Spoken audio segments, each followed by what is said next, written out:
ही गर्व की बात है कि यह आयोजन सम्राट अशोक भारत के नेतृत्व में हो रहा है।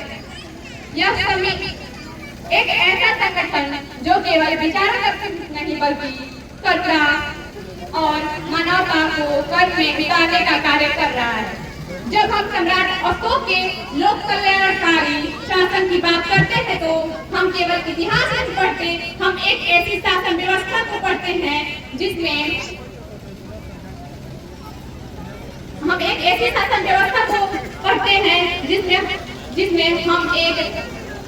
जिसमें जनता का सुख ही राजा का धर्म होता है।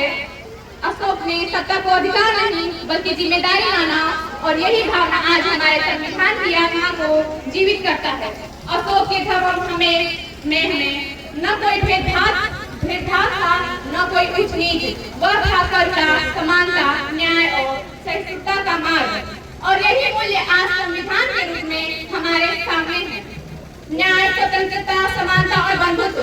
अशोक सम्राट कहते थे, राजा का सुख तभी है जब जनता सुखी हो, और आज हमारा संविधान कहता है सत्ता जनता की है और राज्य का उद्देश्य जनता का कल्याण है। साथियों, आज जब हम इस चेतना यात्रा में एकत्र हुए हैं तो यह केवल एक कार्यक्रम नहीं, यह एक संकल्प है, एक जागरण है, एक प्रयास है कि हम अपने इतिहास से प्रेरणा लेकर वर्तमान और भविष्य को दिशा दें। और इसी दिशा में सम्राट अशोक भारत का एक अद्भुत उदाहरण प्रस्तुत करता है। यह संगठन न केवल विचारों का प्रचार करता है बल्कि रक्तदान, नेत्रदान, अंगदान के माध्यम से जीवन देने का कार्य करता है। क्योंकि सच्ची देशभक्ति केवल शब्दों में नहीं होती, वह सेवा में होती है, वह त्याग में होती है, वह मानवता के प्रति करुणा में होती है।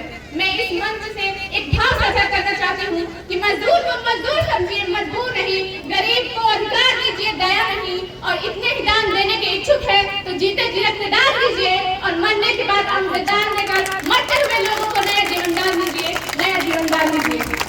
यही है सच्ची देशभक्ति, यही है सच्चा राष्ट्र प्रेम।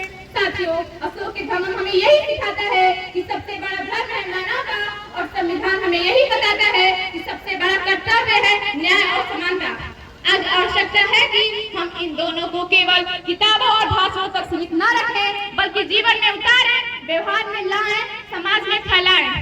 आइए इस 26वीं सदी के अवसर पर हम सब मिलकर एक संकल्प लेते हैं कि हम सम्राट अशोक लोक कल्याणी आदर्शों को अपनाएंगे, संविधान की मर्यादा का पालन करेंगे और सेवा, करुणा एवं मानवता के मार्ग पर चलते हुए समाज में एक नई चेतना का निर्माण करेंगे।